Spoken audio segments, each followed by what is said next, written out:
إن الحمد لله نحمده ونستعينه ونستغفره ونعوذ بالله من شرور أنفسنا ومن سيئات أعمالنا. من يهده الله فلا مضل له ومن يضلله فلا هادي له، وأشهد أن لا إله إلا الله وحده لا شريك له، وأشهد أن محمدا عبده ورسوله. يا أيها الذين آمنوا اتقوا الله حق تقاته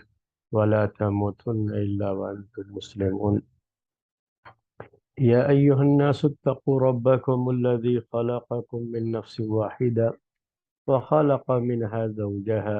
وبث منهما رجالا كثيرا ونساء،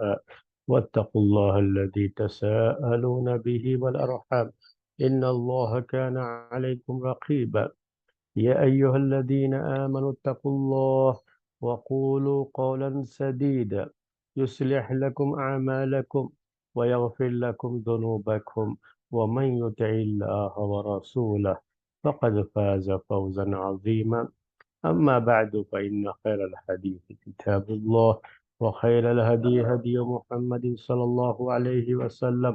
وشر الأمور محدثاتها، وكل محدثة بدعة، وكل بدعة ضلالة، وكل ضلالة في النار. محترم بھائیوں، اسلامی تاریخ سے متعلق ہمارا درس بنو امیہ کی خلافت اور بنو امیہ کی خلافت میں عبد الملک بن مروان کی خلافت کے تعلق سے یہ درس جاری ہے۔ عبد الملک بن مروان کے دور خلافت میں کئی فتنوں نے سر اٹھایا، جس میں بڑا ایک مشہور فتنہ تھا جسے عبد الرحمن بن اشعث کا فتنہ کہا جاتا تھا، اور یہ فتنہ اتنا شدید تھا کہ بہت سے اس زمانے کے بہت سے علماء، ہم علماء کہتے ہیں اس لحاظ سے کہ وہ حدیث کی روایت کرنے والے، اور اس زمانے میں یہی لوگوں کی رہنمائی کرتے تھے اور علمی قیادت کرتے تھے۔ وہ آج کے جو ہے، جس طرح سے آج کے زمانے میں علماء کہا جاتا ہے کہ کسی ادارے کے فارغ ہوں، کسی ادارے میں پڑھ لیا ہے تو کہتے ہیں وہ عالم ہے، اس کے پاس سند ہے اس ادارے کی تو وہ عالم ہے۔ تو اس طرح کی بات نہیں تھی، یہ تو واقعی علم والے لوگ تھے، اور ان کے پاس علم تھا، حدیثوں کی روایت کرنے والے کئی مشہور راوی،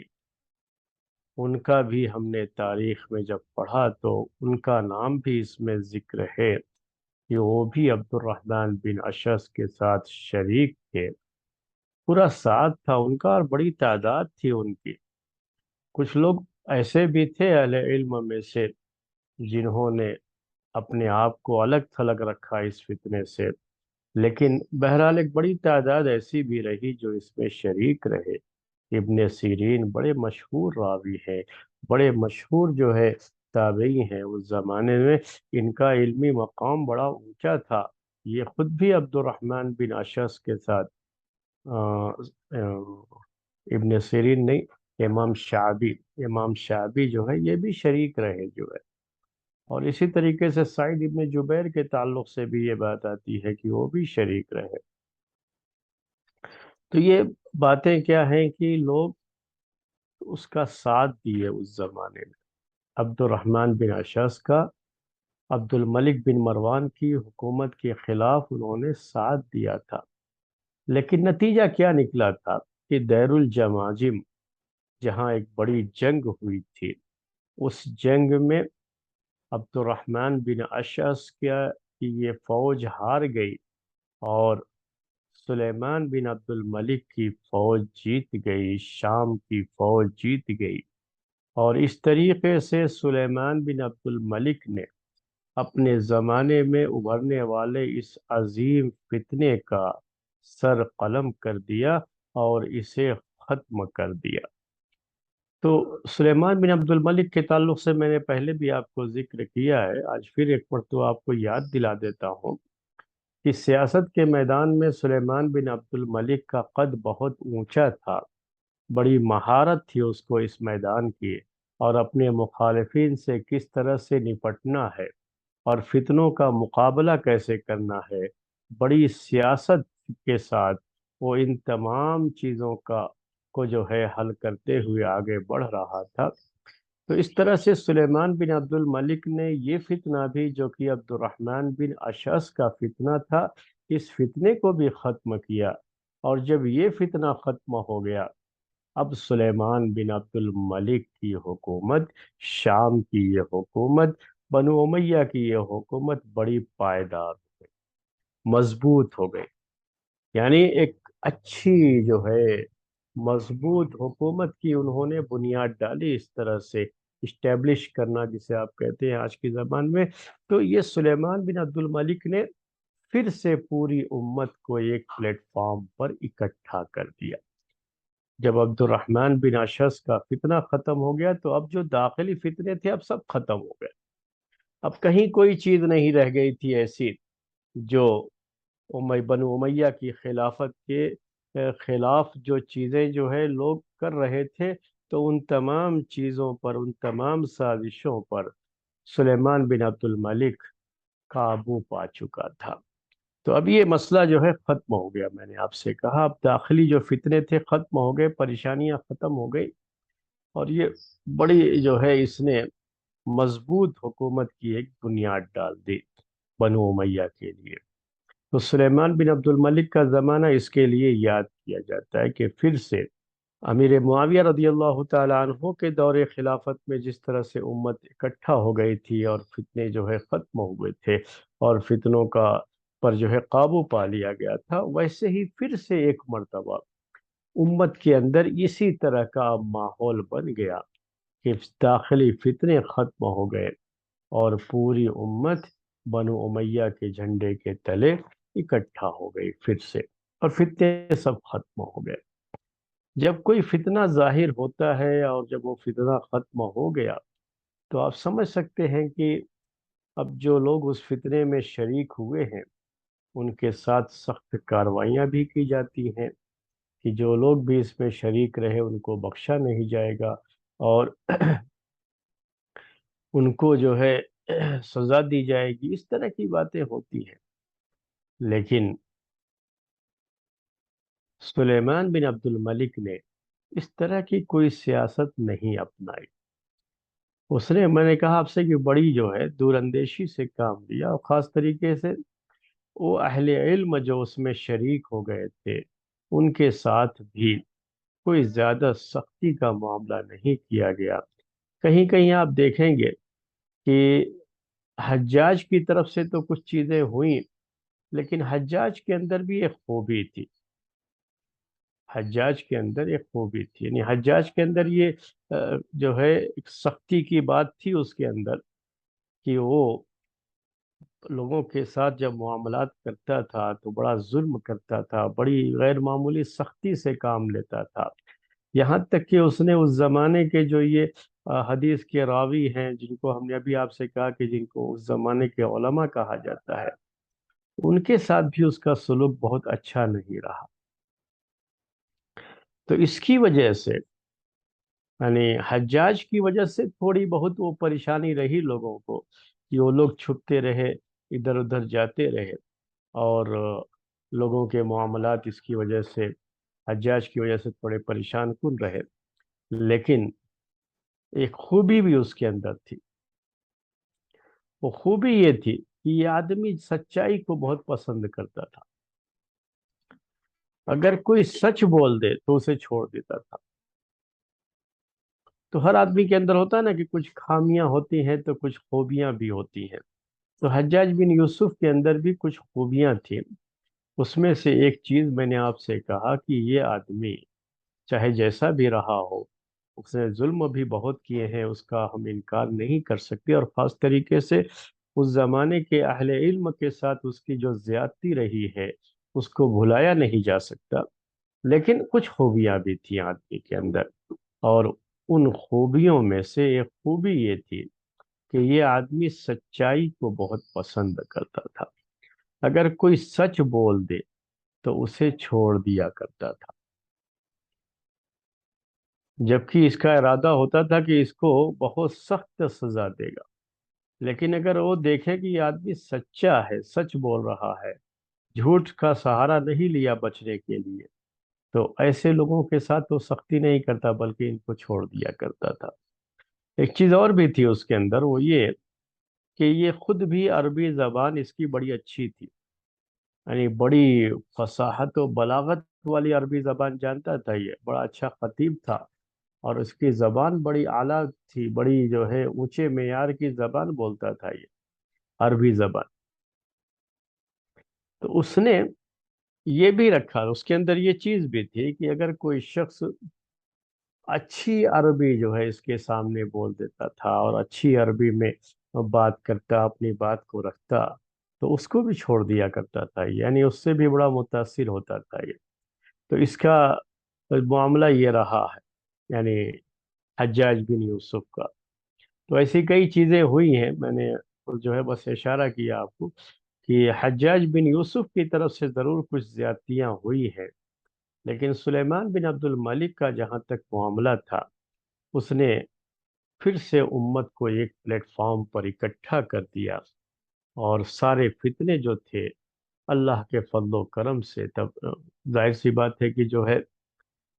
اس کی اپنی صرف ذاتی کوئی خوبی کی وجہ سے چیز نہیں ہو، جب تک کہ اللہ تعالیٰ کا فضل و کرم، اس کی توفیق شامل حال نہ ہو، تب تک تو کوئی چیز نہیں ہو سکتی۔ تو اسی لیے میں یہ کہہ رہا ہوں کہ اللہ تبارک و تعالیٰ کا فضل ہوا اس کے ساتھ کہ پھر سے جو ہے فتنے یہ ختم ہو گئے، اور امت ایک خلیفہ کے ماتحت اکٹھا ہو گئی پھر سے۔ اور جب یہ فتنہ ختم ہو گیا، عبد الرحمن بن اشعث کا فتنہ، تو جب کوئی فتنہ ختم ہوتا ہے نا، تو کچھ نہ کچھ اپنا اثر بھی چھوڑ کر کے جاتا ہے۔ فتنہ چاہے ختم ہو جائے لیکن اس کا اثر باقی رہتا ہے۔ یہ پوری اسلامی تاریخ ہے۔ میں تھوڑی باتیں آپ کو یاد دلا سکتا ہوں کہ امیر معاویہ رضی اللہ تعالی عنہ کے ہاتھ پر جب بیعت کر لی گئی تھی، تو امت پھر سے اکٹھا ہو گئی تھی، اور وہ خلیفہ بن گئے تھے۔ اس کے پہلے جنگ صفین چلی، جنگ جمل چلی، لیکن امیر معاویہ رضی اللہ تعالی عنہ کے ہاتھ پر بیعت ہو جانے کے بعد اور صلح ہو جانے کے بعد حسن بن علی رضی اللہ تعالی عنہ کے ساتھ اگرچہ کہ امت اکٹھا ہو گئی، لیکن جو فتنہ ہوتا ہے، یاد رکھیے، وہ اپنا اثر چھوڑ کر کے جاتا ہے۔ تو اس زمانے میں اس فتنے کے نتیجے میں سب سے پہلا جو فرقہ ظاہر ہوا، ایک گروپ جو کہ جو ہے صحیح منہج کے خلاف گروپ تھا، جسے ہم خوارج کا گروپ کہتے ہیں، وہ ظاہر ہوا تھا اسی زمانے میں۔ اسی طرح سے دوسرا جو گروپ جو ہے امت میں، دوسرا فرقہ ظاہر ہوا، یہ انہی فتنوں کے بعد ہی کا یہ بھی معاملہ ہے، جسے ہم شیعان علی کہتے ہیں، اور جو ہے وہ بھی جو ہے ایسے ہی ہمیشہ چلتا رہا۔ ایک گروپ تو بہرحال بن گیا پھر، تو اس سے ایک بدعت نے جنم لیا، اور وہ بدعت پھر باقی رہی۔ تو ہم نے آپ سے کہا کہ فتنہ اگرچہ کہ ختم ہو جاتا ہے، لیکن جو فتنہ ہوتا ہے نا، اپنا اثر کچھ نہ کچھ چھوڑ کر کے جاتا ہے۔ اور یوں سمجھ لیجئے کہ جیسے کہیں کوئی زخم ہے، انجری ہوئی، تو انجری کے لیے ہم نے اس پہ دوا استعمال کی، سب کچھ کیا، تو ہیل تو ہو گیا، وہ ختم ہو گیا، لیکن وہ اپنا اثر کچھ نہ کچھ چھوڑ کے جاتا ہے۔ تو فتنوں کا بھی یہی معاملہ ہے، فتنوں کا علاج تو لوگ کرتے رہے ہیں، لیکن یہ فتنے اپنا کچھ نہ کچھ اثر چھوڑ کے جاتے تھے۔ تو یہ جو عبد الرحمن بن اشعث کا فتنہ ہوا، اس فتنے کے نتیجے میں بھی مزید ایک بدعت نے جنم۔ فتنہ ضرور ختم ہوا جب سلیمان بن عبد الملک کی فوج اس کے اوپر غالب آ گئی اور اس کو شکست ہو گئی، وہ ہار گئے، اور ایک خلیفہ کے ماتحت لوگ ہو گئے، سب کچھ ہوا، لیکن اس بیچ ایک چیز کیا ہو گئی اس کے بعد کہ ایک بدعت نے جنم لیا۔ اس بدعت کا نام، ابھی دو بدعتیں میں نے ذکر کر دیا آپ کو، دو گروپ جو بنے، ایک تو خوارج کا، دوسرے شیعہ کا۔ اب یہ جو ہے ایک تیسرا بتا رہا ہوں آپ کو، جو عبد الرحمن بن اشعث کے فتنے کے بعد یہ گروپ سامنے آیا، وہ ہے، اس کو بدعت الارجاء کہتے ہیں، بدعت الارجاء۔ اور گروپ کا نام جو ہے یہ جماعت اور فرقے کا نام، جماعت نہیں کہیں گے، فرقہ کہیں گے، فرقے کا نام مرجیہ ہے۔ ان کو مرجیہ کہا جاتا ہے۔ اس بدعت کا نام بدعت الارجاء، اور اس جو ہے فرقے کا نام مرجیہ ہے۔ جنہوں نے بھی فرق کی تاریخ لکھی ہے، انہوں نے یہ لکھا ہے کہ یہ بدعت عبد الرحمن بن اشعث کے فتنے کے بعد ہی ظاہر ہوئی۔ ہوتا ہے کہ جیسے اب لوگ اٹھ کھڑے ہوئے تھے عبد الملک بن مروان کے خلاف، اٹھ کھڑے ہوئے تھے، اور اس میں نے آپ سے کہا کہ بڑے علماء بھی اس میں شامل ہو گئے تھے۔ اب اس کے بعد جب یہ لوگ کیوں اٹھ کھڑے ہوئے تھے کہ یہ لوگ یہ سمجھتے تھے کہ یہ ظالم ہے، شریعت کے خلاف کام کر رہے ہیں، چاہے حجاج کا معاملہ ہو، چاہے عبد الملک بن مروان کا معاملہ ہو۔ ان کو یہ سمجھتے تھے کہ یہ صحیح منہج پہ نہیں ہے، صحیح طریقے پر نہیں ہے جو اسلامی طریقہ ہے،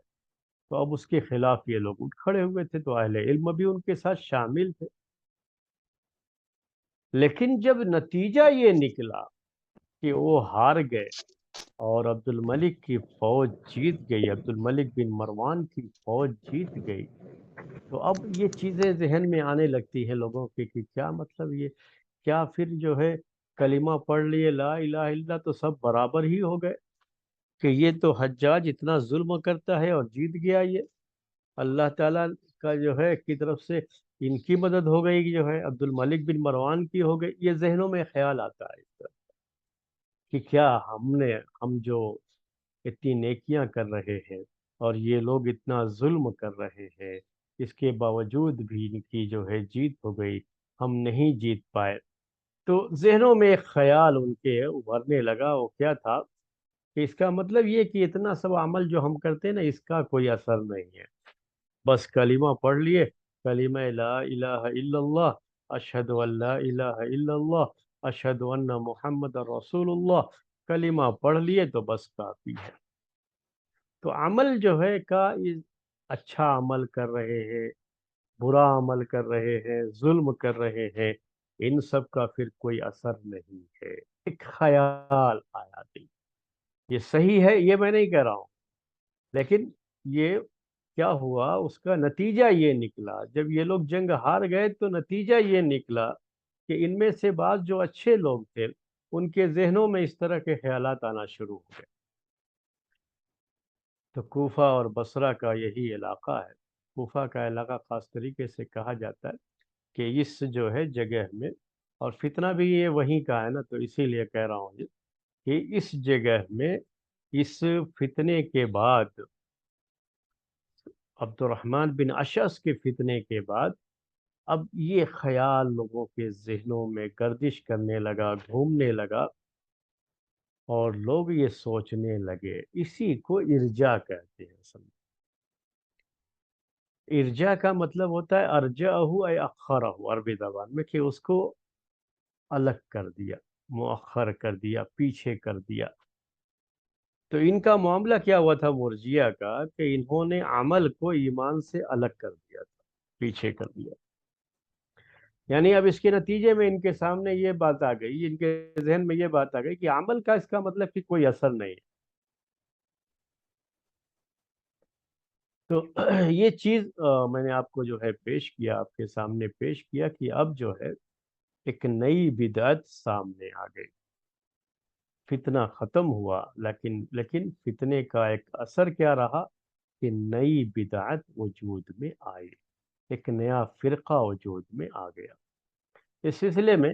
قتادہ جو ہے، ان کا قول بہت مشہور ہے، قتادہ بھی ایک مشہور راوی ہے، حدیث کی روایت کرتے ہیں، یہ صحیح بخاری اور صحیح مسلم میں ان کی حدیثیں ذکر کی گئی ہیں۔ وہ کہتے ہیں کہ انما احدث الارجاء بعد ہزیمت ابن الاشعث، کہ ابن اشعث یعنی عبد الرحمن بن اشعث کے فتنے کے بعد، اس کے ہارنے کے بعد، جنگ میں ہار جانے کے بعد ہی ارجاء کی یہ بدعت وجود میں آئی ہے، یعنی مرجیہ کا وجود ہوا ہے۔ اسی لیے میں یہ بات ذکر کر رہا ہوں، اور کوفہ ہی ان کی اصل جگہ تھی، یہیں سے اس بدعت نے جنم لیا تھا، اور وہاں سے پھر دوسرے شہروں میں بھی پھیلی۔ تو یہ اصل نوٹ کرنے کی بات ہے کہ عبد الرحمن بن اشعث کے اس فتنے کے نتیجے میں امت میں ایک فرقہ وجود میں آیا، اب نیا فرقہ۔ وہ فرقہ کیا تھا؟ اس کو مرجیہ کہا جاتا تھا۔ مرجیہ کیوں کہتے تھے وہ میں نے آپ کو بتا دیا کہ اس کے ارجاء کے معنی عربی زبان میں یہ اخرہ کے ہوتے ہیں، یعنی اس نے کیا کیا کہ عمل کو الگ کر دیا، ایمان سے الگ کر دیا، اس لحاظ سے ان کو مرجیہ کہا جاتا۔ تو مرجیہ کے تعلق سے چند باتیں ہیں جو نوٹ کرنے کی ہوتی ہیں۔ تو مرجیہ کے یہاں عمل کی کوئی حیثیت نہیں۔ ان کے چند مشہور سینٹنسز ہیں، جملے ہیں، وہ آپ کو عربی میں پیش کر رہا ہوں۔ وہ مشہور جملہ ان کا یہ ہے کہ لا یضر مع الایمان معصیت، کہ ایمان کے ساتھ کوئی بھی گناہ نقصان نہیں پہنچاتا۔ اگر آپ ایمان لا لیے، کلمہ لا الہ الا اللہ پڑھ لیا ہے، اشہد ان لا الہ الا اللہ و اشہد ان محمد رسول اللہ پڑھ لیا ہے، تو اب چاہے آپ کچھ بھی کرتے رہو کوئی فرق نہیں پڑے گا۔ یہ مطلب ہوتا ہے لا یضر مع الایمان معصیت، کہ ایمان کے ساتھ کوئی بھی گناہ، کوئی بھی معصیت، کوئی بھی نافرمانی نقصان نہیں پہنچاتی ہے۔ یہ ان کا عقیدہ بن گیا، اور ان کے ذہنوں میں اس طرح کی بات آ گئی، اور بڑا عجیب معاملہ ہوا ہے یہ جو ہے کہ کیسے ان کے ذہنوں میں اس طرح کی باتیں ہوئی۔ بس وہی حجاج کے معاملے کو دیکھ کر کے، اور وہ لوگ کیسے فتح پا گئے، حجاج اتنا بڑا ظالم پھر بھی اس کو فتح حاصل ہو گئی۔ اس کا مطلب یہ کہ بس کلمہ پڑھ لو تو اب اس کے بعد عمل کا کوئی جو ہے مسئلہ نہیں ہے، عمل کا کوئی عمل داخل نہیں ہے۔ اسی لیے یہ مرجیہ جو ہے ان کے یہاں تین چیزیں ایمان کے تعلق سے بڑی مشہور تھی۔ وہ تین چیزیں کیا تھیں؟ وہ کہتے تھے کہ عمل یہ ایمان میں داخل نہیں، ایمان صرف تصدیق کا نام ہے۔ دل سے آدمی تصدیق کر دے اللہ ایک ہے، وہی تنہا معبود ہے، تو یہ جو کلمہ میں نے آپ سے کہا پڑھے وہ، اور جو ہے زبان سے اس کا اقرار کر دے، یہ کافی ہے۔ زبان سے کہہ دیا اشہد ان لا الہ الا اللہ و اشہد ان محمد رسول اللہ، اور دل میں اس کے تصدیق بھی ہے، تو بس ایمان ہو گیا۔ اور عمل یہ ایمان میں داخل نہیں ہے، تو انہوں نے عمل کو الگ کر دیا، ایمان کو الگ کر دیا۔ دوسرا جو ان کا یہ مشہور تھا وہ یہ تھا کہ ایمان میں کمی زیادتی نہیں ہوتی، ایمان میں کمی زیادتی نہیں ہوتی۔ لا یزید ان الایمان لا یزید ولا ینقص، کہ ایمان نہ بڑھتا ہے نہ گھٹتا ہے، اس میں کمی زیادتی نہیں ہو سکتی۔ یہ ان کا جو ہے مشہور عقیدہ ہے۔ اور تیسرا ان کا مشہور جو ہے وہ اسی کے تعلق سے کہ ایمان میں استثناء جائز نہیں ہے، ایمان میں استثناء صحیح نہیں ہے۔ یہ تین چیزیں ان کی جو ہے مشہور تھی۔ اور ان کا جو سردار تھا، جس نے جو ہے اصل میں اس کی شروعات کی تھی، ہم بانی بھی کہہ سکتے ہیں، تو وہ اس کا بانی عبد الرحمن بن اشعث کے فتنے میں شریک تھا۔ یعنی وہ بھی اس کے ساتھ تھا، عبد الرحمن بن اشعث کے ساتھ، جب عبد الرحمن بن اشعث نے بنو امیہ کی حکومت کے خلاف بغاوت کا جھنڈا بلند کیا تھا تو اس وقت یہ بھی اس کے ساتھ۔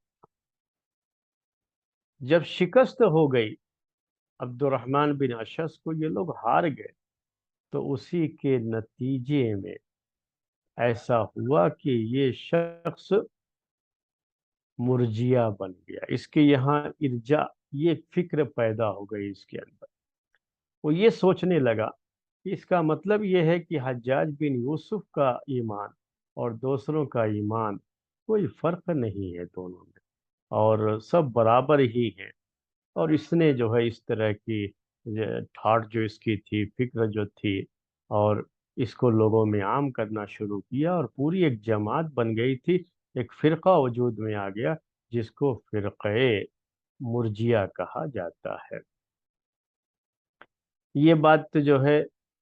اس زمانے میں جو ایک فتنے کے بعد جو یہ چیز ہوئی، اس کی طرف ہم نے اشارہ کر دیا۔ ہم نے ابھی آپ سے یہ کہا تھا کہ حجاج بن یوسف کی کچھ خوبیاں بھی تھیں، اور بہت ساری جو ہے اس کا بہت سارا ظلم رہا ہے، ظلم کے ساتھ کچھ خوبیاں بھی تھیں، تو ایک دو جو ہے مثالیں اس کے سامنے اس کی پیش کرتا ہوں۔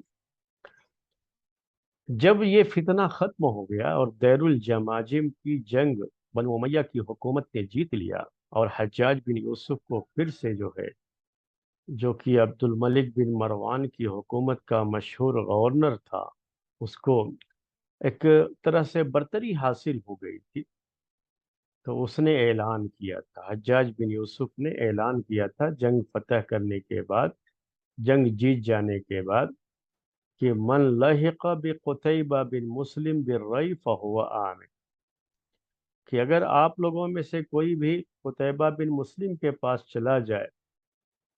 جو کہ گورنر تھے، تو کہا کہ جو ہے وہ بھی امن سے رہے گا، یعنی ہم اس کو کچھ بھی نہیں کریں گے۔ اصل جنگ کے بعد ہوتا یہی ہے کہ جو مخالف لوگ ہوتے ہیں،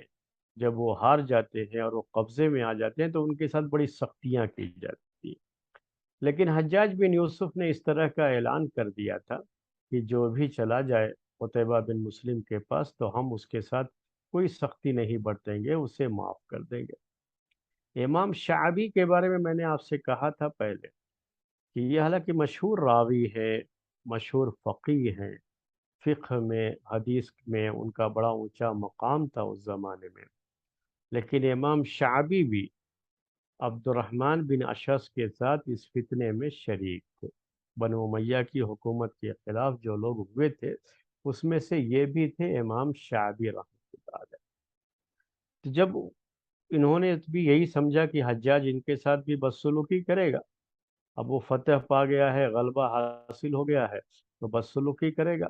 تو اب سوچ رہے تھے کہ کیا کرے۔ جب حجاج نے یہ اعلان کر دیا کہ جو قتیبہ بن مسلم کے پاس چلا جائے گا تو وہ امن میں رہے گا اور ہم کچھ نہیں کریں گے، تو یہ بھی چلے گئے قتیبہ بن مسلم کے پاس، امام شعبی رحمۃ اللہ علیہ۔ اس کے بعد جب یہ کہیں نظر نہیں آ رہے تھے، اب یہ چونکہ مشہور نام ہے نا، اس زمانے کے یہ مشہور نام تھے، تو اب ان کو اس کو فکر ہوئی حجاج بن یوسف کو کہ یہ امام شعبی گئے کہاں کے، کہاں ہیں یہ؟ اپنے ساتھیوں سے پوچھا کہ امام شعبی کہاں ہے؟ تب جو ہے اسے بتایا گیا کہ وہ تو چلے گئے قتیبہ بن مسلم کے پاس، اور وہاں جا کر کے انہوں نے پناہ لے لی ہے، کیونکہ یہ تم نے اعلان کر دیا تھا کہ جو قتیبہ بن مسلم کے پاس چلا جائے گا وہ امن میں رہے گا۔ تو حجاج بن یوسف کو جب یہ پتہ چلا کہ امام شعبی یہ رئی میں ہے کہ قتیبہ بن مسلم کے پاس، تو انہوں نے باقاعدہ قتیبہ بن مسلم کے پاس خط لکھا کہ امام شعبی کو ہمارے پاس بھیج دیا جائے، امام شعبی کو ہمارے پاس بھیج دیا جائے، یہ خط لکھا۔ یہ سب چیزیں جو ہے سنیے، اور اب جو ہے آج کے دور میں جو چیزیں ہوتی رہتی ہیں وہ بھی آپ جو ہے سامنے رکھیے، اور اس کو بھی سنیے، جو ہے تاریخ کے یہ واقعات ہیں۔ خط لکھا کہ ہم امام شعبی کو بھیج دیا جائے۔ اب ان کو جو ہے کیا کرنا ہے، جو حکم ہے وہ پورا کرنا ہے، جو بھی گورنر ہوتے ہیں ان کو جو حکم ہوتا ہے وہ پورا کرتے ہیں۔ تو انہوں نے بھیج دیا۔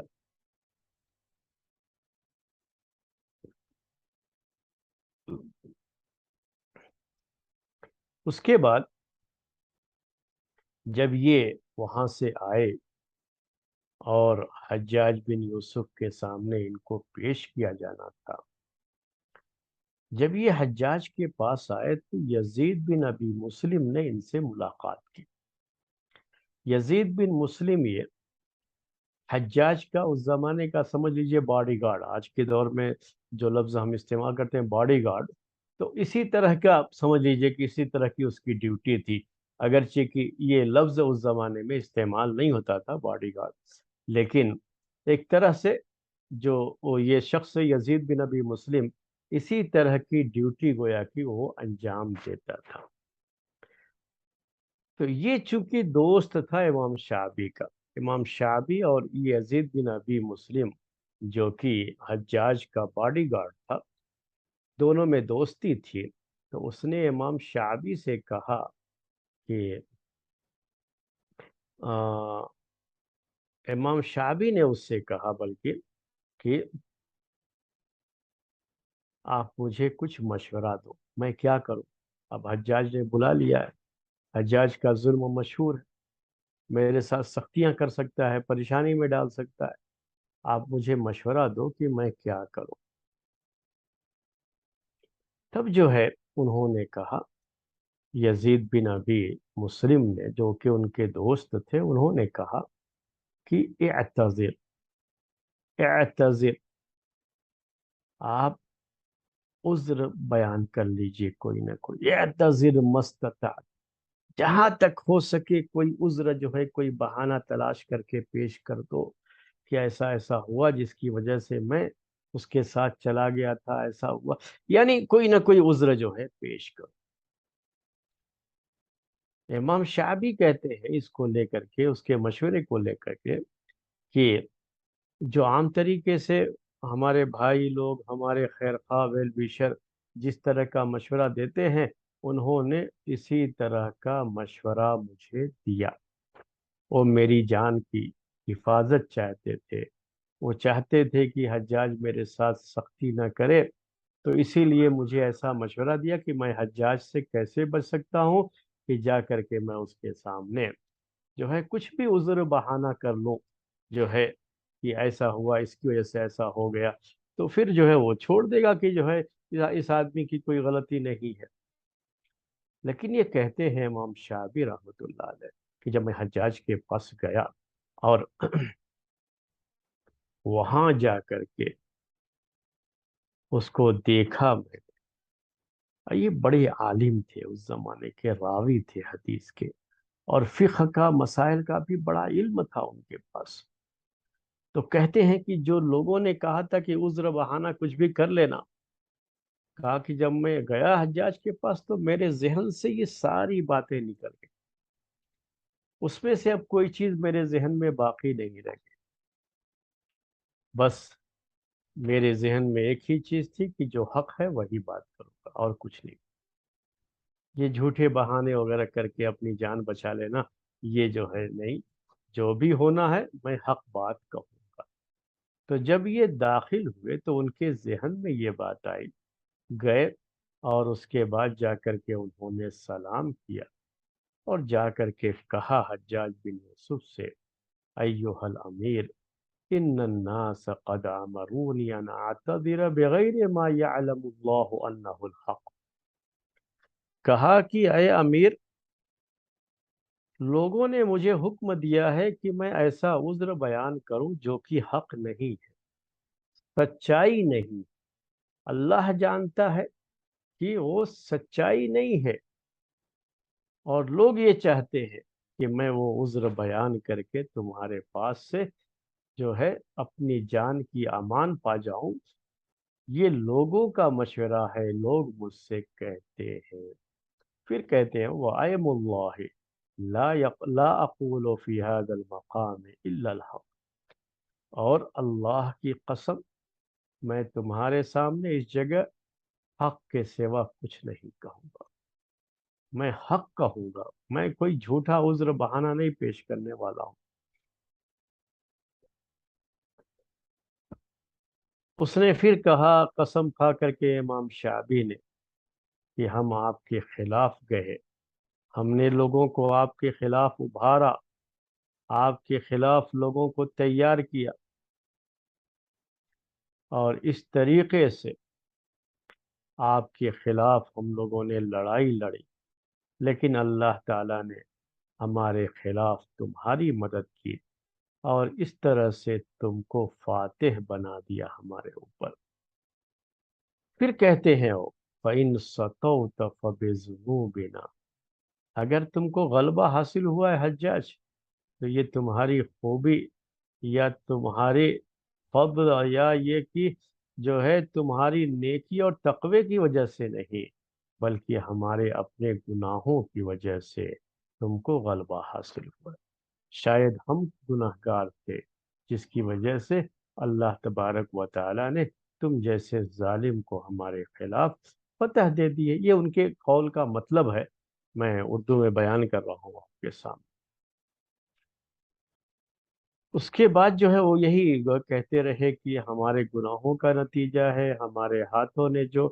غلط جو ہے کام کیے ہیں، ہم سے جو گناہ ہوئے ہیں، یہ اسی کا نتیجہ ہے کہ تم کو فتح حاصل ہو گئی۔ اس کے بعد آخر میں کہا، فَإِنْ عَفَوْتَ عَنَّا فَبِحِلْمِكَ، اگر تم ہم کو معاف کر دو تو یہ تمہارا حلم ہے، تمہارا صبر ہے، تمہاری بردباری ہے۔ اور اس کے بعد جو ہے وہ فالحجت لک علینا، اس کے بعد یہ بھی کہا کہ اگر ایسا نہیں کرتے ہو، معاف نہیں کرتے ہو، تو بہرحال تمہیں بھی جو ہے یہ بات جو ہے معلوم ہی ہے، تم سمجھتے ہی ہو اس بات کو کہ تم کو ہمارے خلاف غلبہ حاصل ہو چکا ہے۔ تو تمہارے سامنے ہم نے ذکر بھی کر دیا کہ ہم نے واقعی تمہارے خلاف لوگوں کو ابھارا بھی، جنگ میں شریک ہونے کے لیے تیار بھی کیا، سب کچھ ہم نے کیا ہے۔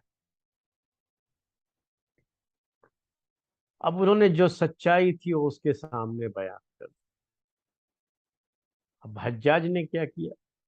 سچائی سننے کے بعد یہ کہا آپ سے کہ میں نے یہ خوبی تھی اس کی، میں اس چیز کو بہت پسند کرتا ہوں میں بھی، کہ کوئی آدمی سچ بول دے۔ ایک ہوتا ہے آدمی جرم کرتا ہے، پھر جرم کو چھپانے کے لیے جھوٹ بولتا ہے، وہ غلط چیز، یعنی یہ دو چیزیں جو ہے ایک ساتھ جمع ہو جاتی ہیں، اور دو گناہ ایک ساتھ جمع ہو جاتے ہیں۔ ٹھیک ہے بھائی، غلطی ہوئی، کم سے کم سچ تو بولو، سچائی کے ساتھ تو رہو۔ تو حجاج کے اندر میں نے یہ خوبی جو میں پڑھتا ہوں تو مجھے یہ نظر آتی ہے کہ اگر کوئی آدمی سچ بول دیتا تھا اس کے سامنے، تو اس کے ساتھ وہ سختی نہیں کرتا تھا، اس کو چھوڑ دیا کرتا تھا۔ تو اس سے یہ کچھ جو ہے یعنی چیز سمجھ میں آتی ہے نا، کہ وہ صرف ذاتی دشمنی کی بنیاد پر ایک جو ہے کوئی اس طرح کی سختیاں نہیں کرتا تھا، اس کا بھی ایک مقصد ہی تھا ان سختیوں کے پیچھے۔ وہ یہ چاہتا تھا کہ جو ہے امن و امان قائم ہو جائے، اور ہر کوئی جو ہے امن و شانتی کے ساتھ رہے۔ تو حجاج نے کیا کہا، اب میں اس کی بات آپ کے سامنے پیش کر رہا ہوں۔ کہا، انت واللہ احب الی قولا ممن يدخل علینا، کہا کہ اللہ کی قسم آپ مجھے زیادہ محبوب ہیں اپنی اس بات کی وجہ سے ان لوگوں کے مقابلے میں جو ہمارے پاس داخل ہوتے ہیں، جن کی تلواریں ہمارے خون سے لال ہوتی، اور اس کے بعد آ کر کے وہ یہ کہتے ہیں کہ نہیں نہیں، میں نے ایسا کچھ نہیں کیا، میں تو اس میں نہیں گیا تھا، یا میں نے کچھ نہیں کیا ہے، آ کر کے جھوٹ بول دیتے ہیں، آتے ہیں ہمارے خلاف تھے وہ، اور لیکن جب ہمارے پاس آتے ہیں، موقع ہوتا ہے، تو آ کر کے جھوٹ بول دیتے ہیں کہ نہیں نہیں نہیں، ہم تو آپ کے خلاف نہیں لڑے، ہم نے ایسا نہیں کیا۔ تو آپ سچ بولے، اس لیے ہم آپ کو پسند کرتے ہیں۔ اس کے بعد کہا حجاج نے کہ تم کو امان ہے، یا یا شعبی، امام شعبی سے کہا کہ تم کو امان ہے، یعنی ہم تمہارے ساتھ کوئی بھی سختی نہیں کریں گے، کوئی بھی سختی کا معاملہ نہیں کریں گے۔ تو یہ جو ہے معاملہ، ایک جو ہے آپ نے ایک مثال پیش کر دی آپ کے سامنے کہ امام شعبی کو حجاج نے چھوڑ دیا کیونکہ انہوں نے جو بات تھی سچ تھی، وہ بات انہوں نے جو ہے پیش کر دی جو ہے۔ تو یہ اس کا معاملہ ہوتا تھا جو ہے۔ اسی طرح سے ایک دوسرا واقعہ بیان کرتا ہے یہ حجاج کی خوبی کے تعلق سے، کہ وہ سچائی جو ہے جاننے کے بعد جب یہ دیکھتا تھا کہ یہ آدمی سچ بول رہا ہے تو اس کو چھوڑ دیتا تھا، اس کو کچھ نہیں کرتا تھا۔ یہ زیادہ سختی ان کے ساتھ کرتا تھا جو جھوٹ بولتے تھے، یعنی ایک تو وہ فتنوں میں شریک ہوتے، بنو امیہ کی جو حکومت کے خلاف اٹھ کھڑے ہوتے، اور جب ان کو بلایا جاتا، تحقیق کی جاتی تو صاف انکار کر دیتے تھے کہ نہیں نہیں ہم نے تو ایسا نہیں کیا۔ تو انہی کے خلاف وہ زیادہ سختی کرتا تھا۔ میں یہ نہیں کہہ رہا ہوں کہ جس پر بھی اس نے ظلم کیا ہے وہ سب لوگ ایسے ہی تھے، نہیں، لیکن ان کے خلاف وہ زیادہ سختی برتتا تھا۔ اس کے بعد جو ہے ایک اور جو ہے واقعہ میں نے آپ سے کہا پیش کرتا ہوں۔ حجاج بن یوسف کی جیل کے دو قیدی تھے، اور حجاج بن یوسف نے دونوں کو قتل کرنے کا آرڈر بھی دے دیا تھا کہ ان دونوں کو قتل کر دیا جائے۔ اور یہ حجاج بن یوسف کے پاس چیز تھی، میں بار بار یہ کہہ رہا ہوں، یہ ظلم ہوتا تھا، اس نے بہت سے لوگوں کو قتل کروایا ہے یا قتل کیا ہے۔ اس کے بعد جب یہ فیصلہ ہو گیا کہ ان کو قتل کر دیا جائے گا، دونوں کو، دونوں قیدیوں کو، تو ان میں سے ایک نے کہا کہ میرا تمہارے اوپر ایک احسان ہے، میں نے تم پر ایک احسان کیا ہے۔ اس نے پوچھا کیا کیا احسان کیا ہے؟ تو اس نے کہا کہ ذکر ابن الاشعث یومن امک بسوء فنہیتہ، اس نے کہا ابن اشعث یہ قیدی نے کہ ابن اشعث، یہ ابن اشعث وہی ہے جس نے فتنہ وہ شروع کیا تھا، جو بنو امیہ کی خلافت کے خلاف اٹھ کھڑا ہوا تھا، بغاوت کیا تھا، عبد الرحمن بن اشعث۔ اور اسی فتنے میں امام شعبی بھی شریک ہو گئے تھے، اور یہ جو دو قیدی تھے نا، یہ بھی اس فتنے میں شریک تھے، اسی لیے یہ قیدی بنائے گئے تھے۔ تو اس نے کہا کہ لیکن میرا تمہارے اوپر ایک بڑا احسان ہے، حجاج سے کہا۔ حجاج نے پوچھا کہ وہ احسان کیا ہے؟ تب اس نے کہا کہ ایک مرتبہ عبد الرحمن بن اشعث نے تمہاری ماں کو برا بھلا کہا تھا، تو میں نے اس کو روک دیا کہ نہیں، آپ اس کی ماں کو کچھ نہیں کہیں، یہ غلط چیز ہے، معاملہ ہمارا حجاج کے ساتھ ہے، ہم اس کی ماں کے تعلق سے اس طرح کی بات کیوں کہیں گے جو۔ اب اس نے یہ بات تو کہہ دی، اب جو ہے جب یہ بات کہہ دی تو حجاج بن یوسف کوئی ایسا آدمی نہیں تھا کہ آپ کچھ بھی کہو فوراً اسے قبول کر لیں گے۔ اب کس کو پتا کہ اس نے کہا تھا نہیں کہا تھا، اور اس نے جو ہے حجاج کی ماں کا دفاع کیا تھا نہیں کیا تھا، جو ہے اس کی طرف سے ڈیفینس کیا تھا نہیں کیا تھا۔ پوچھا اس کو کہ اس کا گواہ کون ہے، وٹنس کیا ہے کہ ایسا ہوا تھا؟ تو اس نے کہا کہ یہ دوسرا قیدی، کہا کہ یہ دوسرا قیدی۔ تو اس کو پوچھا دوسرے قیدی کو، تو دوسرے قیدی نے کہا کہ ہاں یہ آدمی سچ کہہ رہا ہے، یہ آدمی سچ کہہ رہا ہے۔ اب اس کے بعد جب وہ آدمی بھی جانتا تھا اس چیز کو کہ حجاج بن یوسف کی ماں کو برا بھلا کہا گیا تھا عبد الرحمن بن اشعث کی طرف سے، اور اس قیدی نے تو اس کا دفاع کیا، کیونکہ یہی شریعت کا حکم ہے، یہی شرعی حکم ہے کہ اگر کسی کی عزت کے پر جو ہے یا کسی کے خلاف کسی مجلس میں کوئی بات کہی جاتی ہے تو وہ غیبت ہوتی ہے، اگر اس کے اندر وہ عیب واقعی پایا جاتا ہے تو غیبت ہے، ورنہ بہتان ہے، الزام ہے۔ تو دوسرے لوگ جو سن رہے ہیں نا، ان کی ذمہ داری ہوتی ہے نا کہ وہ کہیں، وہ روکیں کہ نہیں آپ یہ غلط کر رہے ہو، ایسا آپ کو نہیں کرنا چاہیے، نہیں کہنا چاہیے۔ تو اس نے تو اپنی ڈیوٹی ادا کر دی، اس کو کہا کہ نہیں آپ مت کہو۔ عبد الرحمن بن اشعث سے کہا کہ آپ اس کی ماں کو برا بھلا مت کہو۔ تو حجاج نے اب دوسرے آدمی سے پوچھا جو کہہ رہا ہے کہ ہاں اس نے واقعی ایسا کیا تھا، کہ تم نے ایسا کیوں نہیں کیا؟ اس نے تو چلو دفاع کیا، ڈیفنس کیا، تم نے ڈیفنس کیوں نہیں کیا؟ تم کو بھی کہنا چاہیے تھا عبد الرحمن بن اشعث سے کہ نہیں یہ غلط ہے، آپ ایسا مت کرو۔ تو کہا کہ اب یہ سوال جو ہے بڑا عجیب ہو گیا اس کے لیے کہ تم نے ایسا کیوں نہیں کیا؟ تو اس نے سچی بات کہی۔ ایک ہوتا کہ وہ بہانہ کرتا، نہیں میں کہنے ہی والا تھا کہ اس نے پہلے کہہ دیا، ایک طریقہ یہ ہوتا ہے کہنے کا، بہانہ یہ۔ لیکن اس نے یہ نہیں کہا، کہا کہ جو سچی بات ہے وہ یہ ہے کہ میرے دل میں تمہارے خلاف بہت دشمنی تھی، اور اسی دشمنی کی وجہ سے میں نے تمہارا اور تمہاری ماں کا ڈیفینس نہیں کیا۔ میں نے نہیں کیا۔ کیوں نہیں کیا؟ وہ دشمنی جو میرے دل میں تھی تمہارے خلاف، اس دشمنی کی وجہ سے میں نے نہیں کیا۔ وہ سچی بات تھی جو اس نے پیش کر دیا۔ تو حجاج بن یوسف نے کہا کہ اس آدمی کو چھوڑ دو، اس کی سچائی کی وجہ سے یہ جھوٹ بھی بول سکتا تھا کہ نہیں میں جو ہے